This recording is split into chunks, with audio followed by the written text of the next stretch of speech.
What's going on, y'all? My name is Ivan Vixamar. Most people just call me Vix, and I want to say thank you for tapping into my podcast called The Lunch Table with Vix. Now, the idea of this podcast is to create a platform that will bring people to the table, having real conversations that will impact the masses. This is episode 2, so if you didn't listen to episode 1, that's okay. You can listen to episode 2 and go back to episode 1, but I want you to stay tuned in because we got some bangers coming for you. I am with a guest today. I told you I was going to bring someone on. I got a guest. His name is Marvin. It's my boy. Been rocking with him for a couple years now. I got introduced to him, I want to say, my sophomore year in college, and we've been brothers ever since. Great conversations, great people, loves to have fun, always has great energy. He's just one of those people you just want to be around. So, without further ado, Marvin, say hello to the people. Sophomore year of college, huh? Hello, hello. That was a good time for you, huh? Sophomore year Lucky was you. nice. Peace and black power, man. Peace and black Yeah. power. Was sophomore year not, was it not nice to you? No, it was. It was. That's not what I'm saying. I'm just saying if I was able to meet myself sophomore year of was it did you say high school or college? I don't even remember. It was But college. whichever I didn't one. I didn't know It you in was high school. college? Did I Really? know you in high school? I didn't, Marv. I I know knew I gave of your you. school buckets, but I don't know if you knew me personally. I don't know if you Yeah, knew me personally. I want to say I knew of you in high school because you were the talk of the town at Highlands, but I did not ever meet you. And I think when I played football, you stopped because you was scared, and you started playing basketball. And I stopped my basketball career sophomore year, so I think that was where we missed each other. Okay, well, I'm glad we met when we did, because like you said, man, we've been brothers ever since. So Yeah, man. So we got Marv on the lunch table. He took a seat. I want y'all to take a seat with us as well. We got a lot of good topics, a lot of good conversation ready to be had. So let's just dive into it. So Marv, as I spoke on, is a great friend of mine. He's a brother. Been knowing each other for a few years now, and I think it's important to pick good friends. I think that's the thing that gets really thrown under the radar as far as like choosing your friends wisely. I know it's like an older thing where your parents might tell you, watch who you hang out with and whatever. But I feel like as a younger generation, what do you think is the ideal person to keep in your life as far as like a friend, and who's someone that you are like, hey, I don't want nothing to do with you, like I gotta avoid you at all costs, or like red flags? Like, how do you feel about your selection of friends? so you know who I am. You know how I am. Um, I don't like to count people out per se. Like I'm open to being friends with anybody. But for me, growing up in a Christian school, one thing my youth pastor used to always say, he loves it. He always say, "Show me your friends and I'll show you your future." And back in high school, you don't really know what that means, man. You're still hanging out with, the good crowds, the bad crowds. It doesn't really matter to you. You're just trying to have fun. But the older you get, the more you realize what he meant when he said that. And even on a work call I just had a couple days ago, my manager was saying that, like, show me your friends and I'll show you your future. Like, you need to be hanging out with people who are on the same path that you are on or want to be at. So for me, I'm not trying to, I mean, I like to have fun. We party, we do all that fun stuff. But when I'm looking for friends, I need you to, compliment me. Not compliment like, Marv, you look good today, because I know that. But I mean, compliment like, um, you know, making each other better. For example, the stock market. That's a hobby I've picked up, as of recently. And, having those conversations with other people who invest in stocks can only make me better, because I either learn like, oh, you're making money, let me try to learn how you're doing it. Or maybe you're losing money, which is, the best money you'll ever lose, because you'll learn. So for me, that's just one example, and there's other examples, but like, you tell me, like, what about you? Like, what were you looking for? All right, I agree with everything you said. I had a similar saying. One of my pastors said his saying was, "You can't fly with the eagles and hang with turkeys." And again, kind of with What? you can't fly. If you think about it, can turkeys fly? They cannot. So you can't expect to fly with the eagles, but you hanging out with a turkey. Like you ain't never gonna be able to get with the eagles if because eagles. I don't know much about birds, but I can't tell you the last time I seen a video of an eagle on the ground. Most of the time they perched up on a mountain, they flying in the sky on a tree, but they not really on the ground, like in the I feel grass, that. just strolling along. Like them dudes up there with the airplanes. So I think the same was kind of just like you can't expect to be hanging out with turkeys who cannot fly and will never get to an eagle's level and expect yourself to get to the eagle's level. And kind of like what you said, I think your friend group kind of makes or breaks you. And one thing I do love about our friend group, and if you don't know, me and Marv are gang affiliated, gang, gang, gang, gang. Shout out to Strawberry Dak. Gang, gang, gang. So I think a great thing about our friend group is we're all very ambitious. And as you said, we all have our downfalls. We all, we like to have fun and sometimes we like to have too much fun. However, at the same time, we're all very ambitious and we're all very supportive. I feel like when you find someone that you think, hey, this is someone I want to be cool with, I think watch how they react when good things happen to you. And Absolutely. when I say that is Ade, right? A lot of people might not know Ade. Ade was a buddy of mine in college. You met Ade. You know how Ade is. He's just one of those happy-go-lucky people, always positive. So Ade, maybe 2 years ago, Ade got a new car. And I remember when he broke the news to me, I was happy for him. Like I got a new car. You know what I'm saying? Because I Yeah. knew that this was his dream car. I knew it was something that he had talked about for so long. So, like, not for 1 second was there any jealousy in me. It was just happiness. And I think when you're around people and good things happen to you and they're just genuinely happy, and I'm not talking about that like fake, like, ah, nice. And Yeah, you can yeah. tell like they salty about something, but whole time nothing involved them at all. Like I think that's a good indicator for me that it's like, okay, if they're upset because something good happened to me, why do I want to associate myself with them? But on, Absolutely. but on the flip side, when something good happens in your life and they're like the first ones there congratulating you or turning up even more than you like, okay, like bet like this who I need to be around. So Mhm. I think that's a good indicator for me as far as like having a friend around you. And I know people use that word friend very loosely. It's very, oh, that's my friend or this. And I try to be careful with that because I used to be that person too, where I'd be like, oh, yeah, that's my friend or this. Now I try to separate. I'm like, nah, that's my work buddy.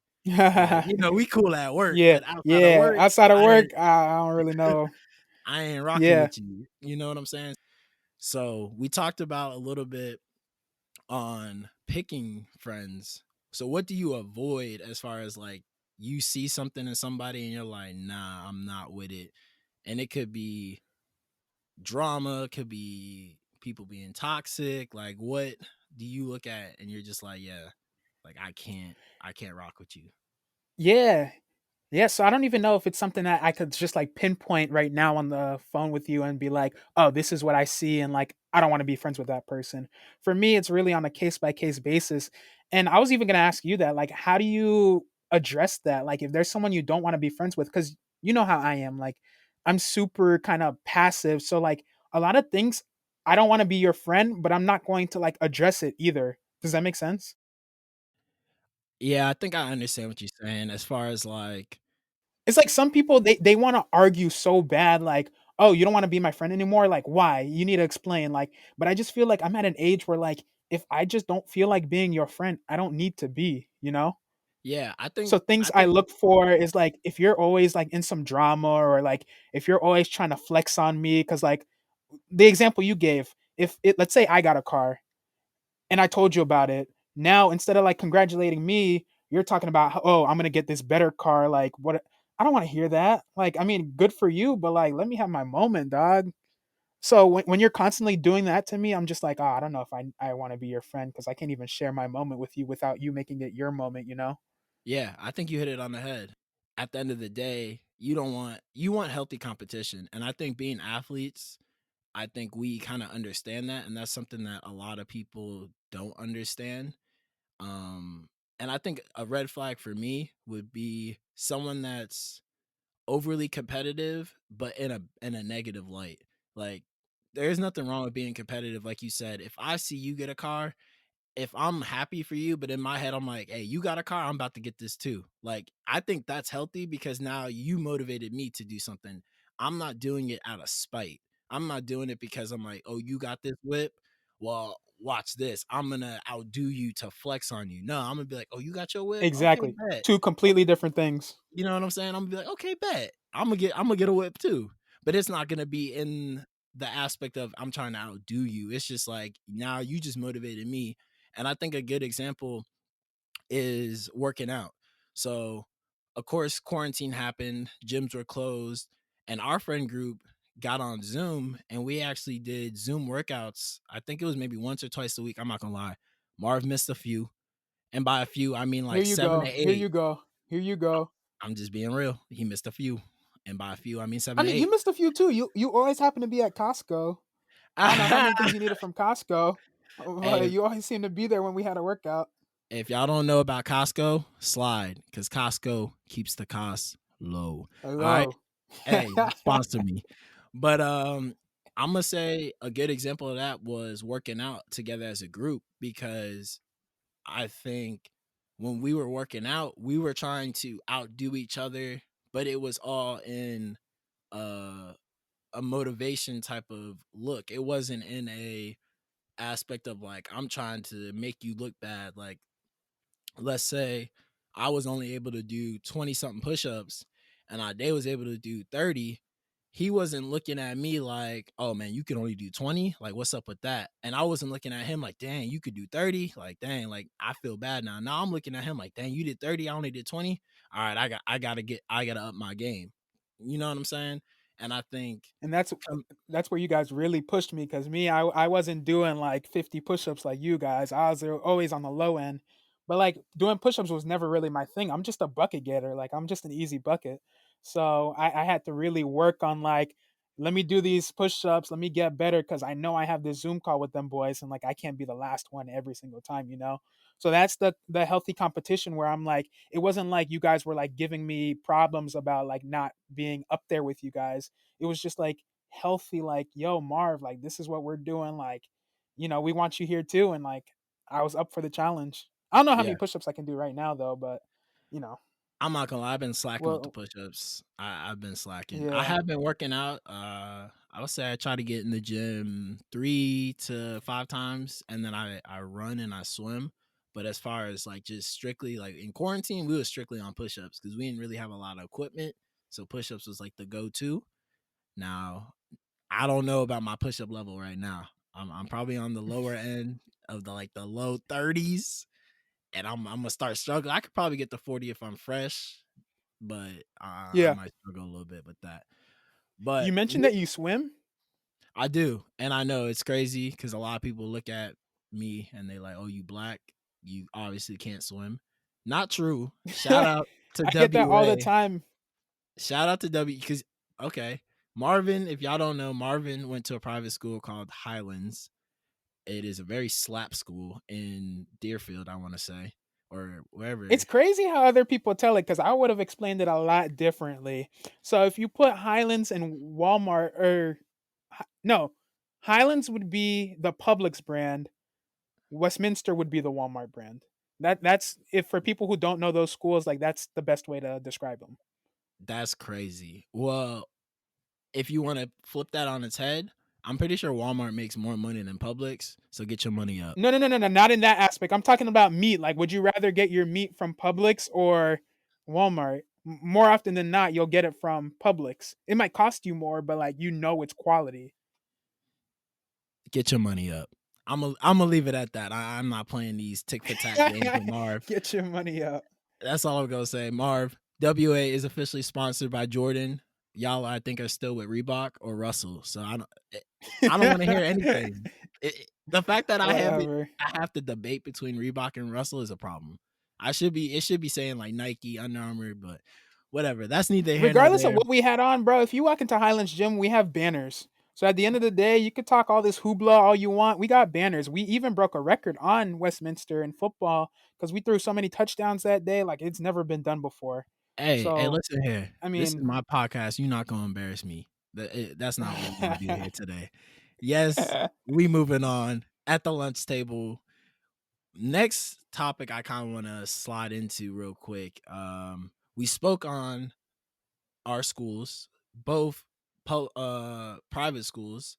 So I think our experience in high school is probably vastly different from the masses because I feel like majority of people are going to go to public school and there are a few who go to private school. So first, I want to say if you would do it all again, would you go private school or would you go public school?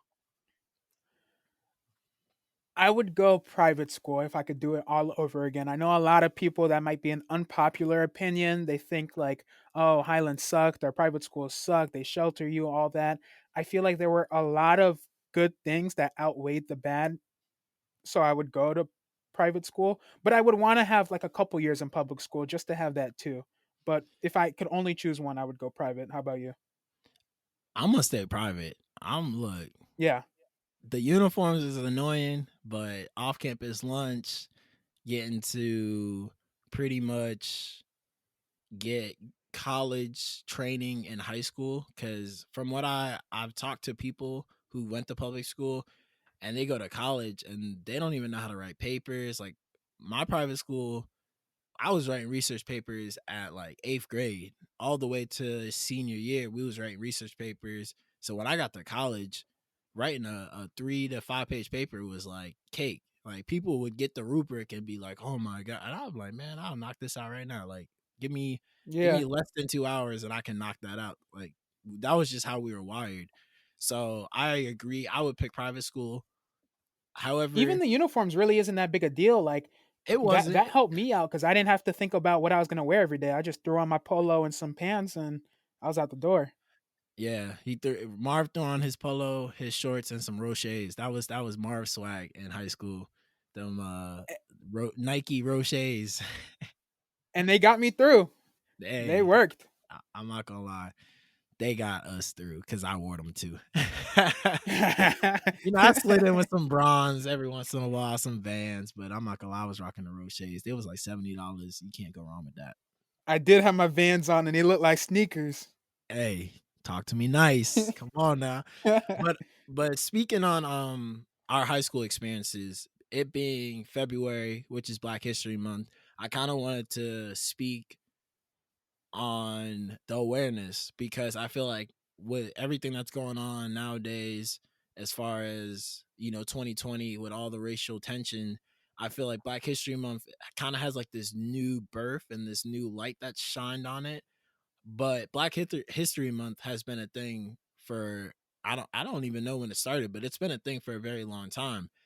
But at my school, the one thing I will shame WA on is they were terrible. I don't remember seeing one poster. I don't remember even learning about any historically great black people in this country.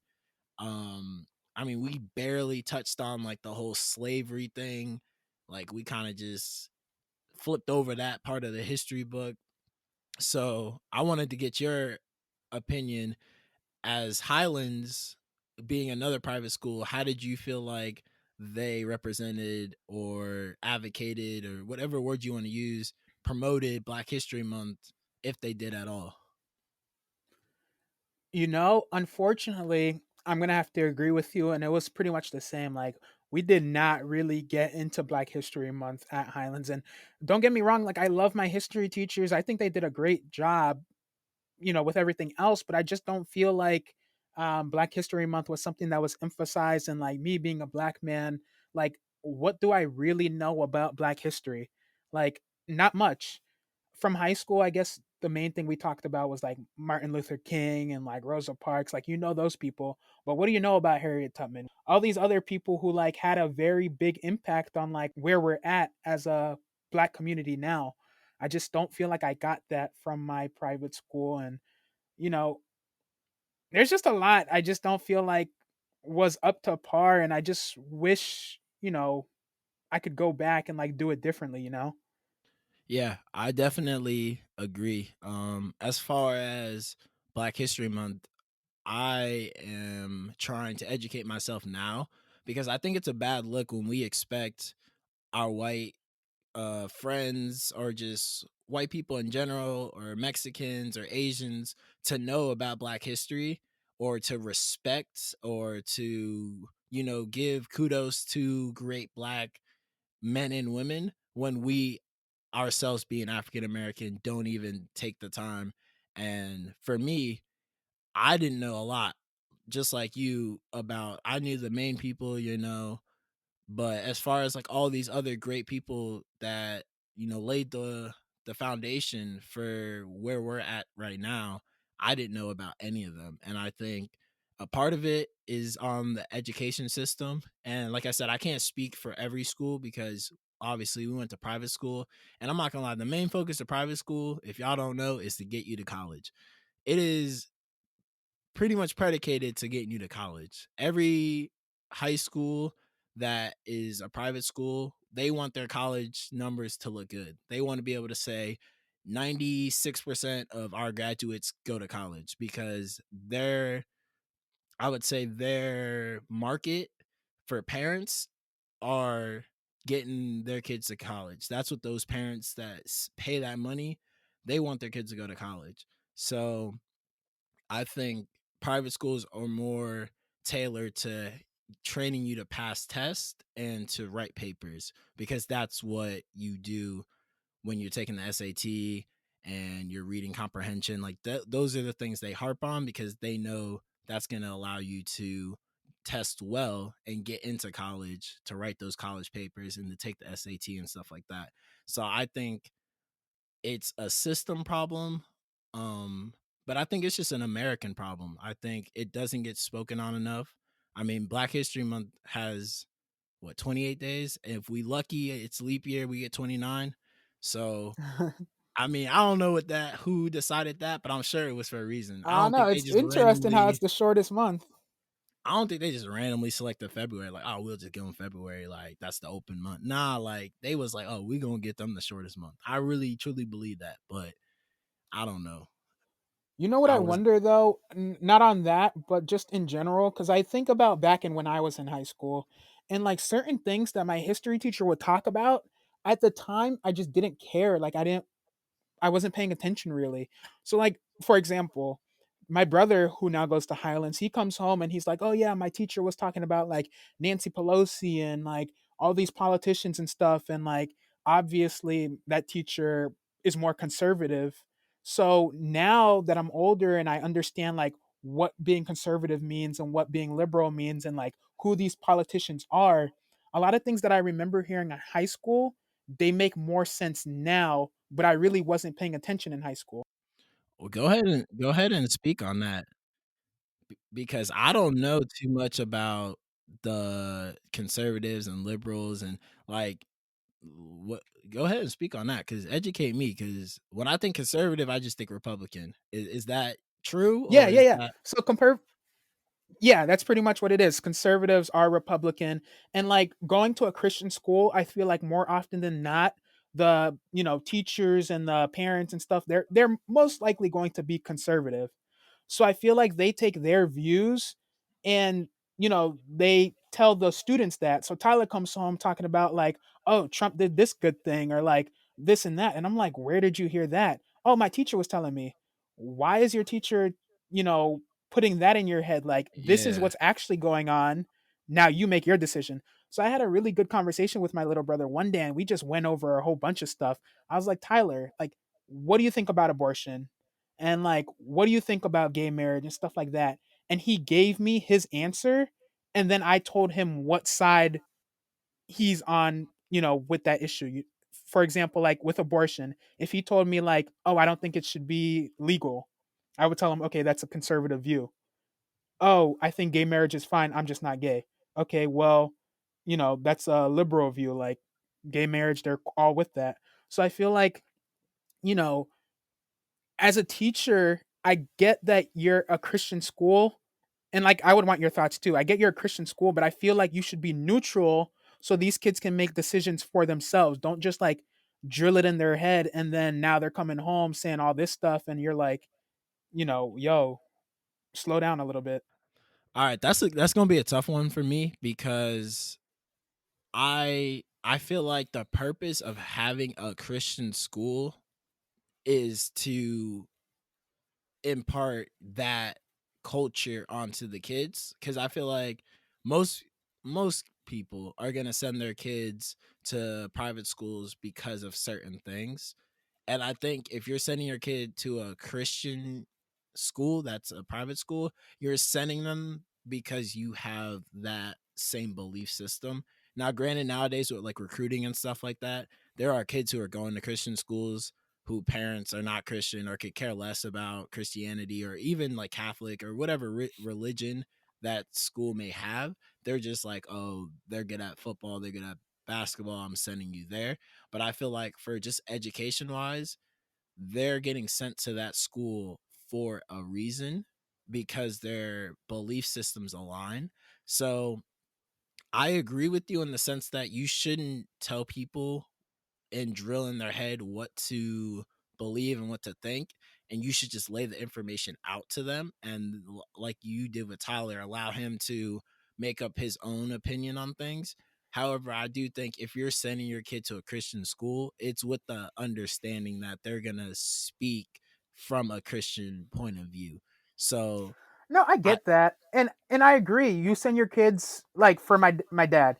He goes to church and he does all that. He sends his kids to Christian schools so they can get closer to Jesus and all of that. But that's what you're sending your kids for, to get closer to Jesus, learn about that. You're not sending your kid to school for you to turn them into conservative. So I just feel like I don't know. I guess it depends on the issue you're talking about.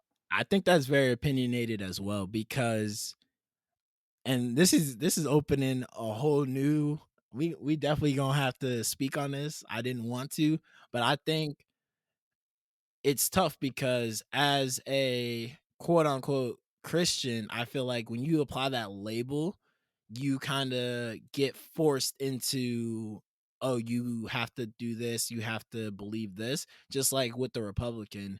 Like, and that's why I hate like the whole Republican Democrat because I feel like especially in this recent election, if you were Republican, you were looked at like you're racist.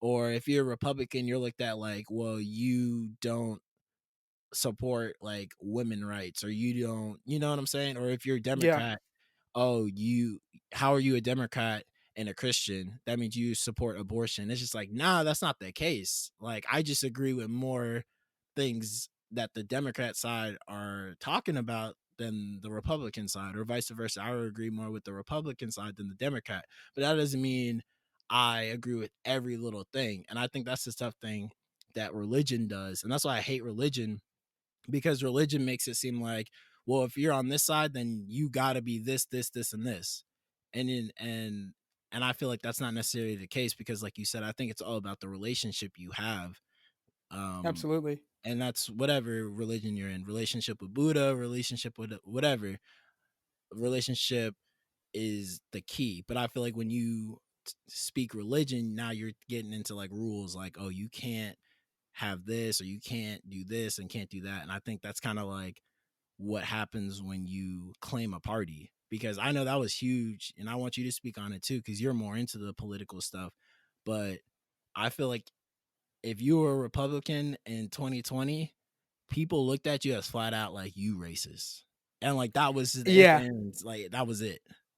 And I saw it a lot on Facebook where like some liberal friends of mine would be like, "Oh, if you voted for Trump or if you're a Republican right now, like unfriend me." And I wouldn't go as far as to say that. And not picking a political, I'm not saying I'm Republican or Democrat. I'm just saying like to make a decision on whether I want to be friends with a Republican or not, I would have to know why you were Republican.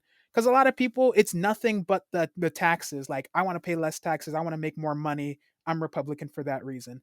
That to me is a lot different than you saying like, oh, I'm Republican because that gay marriage stuff. Like, I don't believe in that, and like I just and like I feel like you can be a Christian, not agree with gay marriage, but to completely like, not be friends with somebody because they're gay and stuff like that. I just wouldn't go that far because I feel like I can have my belief, but I don't have to force that belief on you. Same Agree. thing with abortion. Like, I believe, that you shouldn't have abortions. That's my personal belief. But I'm not gonna go and tell somebody else like you shouldn't have a abortion because that's not what I believe in. Like, no, make your own decision. You're your own person. So it's tough. You got to know the why. I love the conversation, man. I really we could talk about this all day, and I'm not gonna lie, I'm definitely getting you back on because we need to keep speaking on these things because I think it's something that we need to get refreshed on all the time because I think it's really easy to speak on it and then kind of just let it die down. Just like with the whole protesting and stuff that was going on. It was at a high point. Everyone was rah rah rah about it, and then it just like everything, people have their own problems and issues in life. Other things come around. We got Corona. All these things happen, and they kind of die down the enthusiasm and the fire. I'm gonna try to do my part. So I would like to challenge my viewers. I have a simple challenge for y'all, and it's a challenge that I'm doing. It's not something that I'm just telling y'all to do. What I'm doing personally each and every day, I am looking up um, a black advocate, African American advocate, or someone who was African American that did something amazing in this world, and I'm trying to learn and read about them to educate myself, so that I can learn, and it's not just something that I'm just sitting here talking on a mic about, but I'm actually myself trying to educate myself. And even this week I learned about Betsy Coleman. I had no idea who Betsy Coleman was. She was an African American woman pilot. So she broke two barriers, being a woman and being an African American woman who was a pilot. And she unfortunately died doing like some doing one of her shows, doing like tricks and stuff like that, and had to go all the way to France just to be able to get her pilot license because she was unable to do it in her own country. Her own country where her brothers fought in World War I. So it's just like learning all this information and stuff is super cool.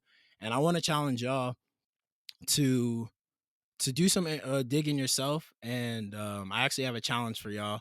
I would like for y'all, one, and I'm not trying to do this to get clout, follow me on IG at the lunch table with Vix underscore after each word. And then if you're not subscribe to the YouTube, which is the lunch table with Vix as well. And if you follow me on IG, subscribe, and you DM me a African American person of notoriety that did something great, or just someone who inspired you, and you give me like a quick little 1-2 about them, I'll put you in a drawing, and whoever I pick out of that, I'll Venmo or Zelle you like $10. I ain't rich yet, so we're gonna start with 10. One of these days, I'm gonna hop on this podcast and give away like 100 or a stack. Uh oh. But right now I'm gonna live within my means, and I'm gonna do $10.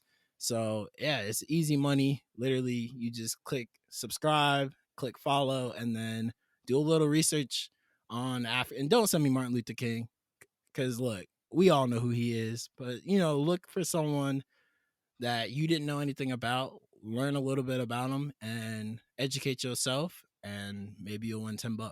So I want to say I appreciate y'all so much for tapping in. I know there's a ton of things that could be taking your attention, but you decided to tune in and listen. And if you made it all the way, I really do appreciate it. I'm not getting anything for doing this. I'm doing this because it's just a passion of mine.